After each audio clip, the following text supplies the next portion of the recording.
আমরা মুরগির বিষয়ে অনেক কিছু জানি। আজকে খুব মজা হচ্ছে।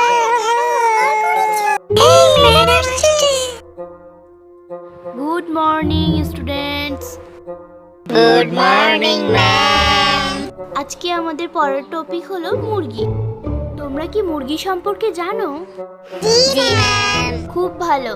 তাহলে সোফি, তুমি মুরগি সম্পর্কে কিছু বলো তো।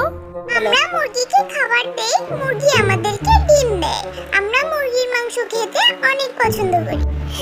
এটা আমার ফেভারিট। হ্যাঁ, আমারও ফেভারিট। খুব সুন্দর হয়েছে। এবার লুসিফার, তুমি কিছু বল। মুরগির দুটো পা আছে, মুরগির দুটো কান আছে, মুরগির দুটো ডানা আছে, মুরগির দুটো নাক আছে, দুটো চোখ আছে, মুরগির দুটো ঠোঁট আছে এবং সুন্দর সুন্দর দুটো রান আছে। তুই কি দুই মুরগির নামতা বলতেছিস? সবাই চুপ করো। দুই মুরগির নামও তো খুব ভালোই বললে লুসিফার। এবার গুবলু, তুমি মুরগি সম্পর্কে কিছু বলো। আমার তিনটা মুরগি ছিল, কিন্তু সবাই একদিন তিনটাকে করলাম জবাই। তারপর মুরগিটাকে রান্না করে খেলাম আমরা সবাই মিলে মজা করে।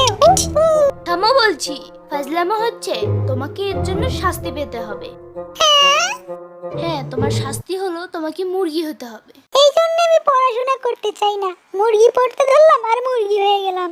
না!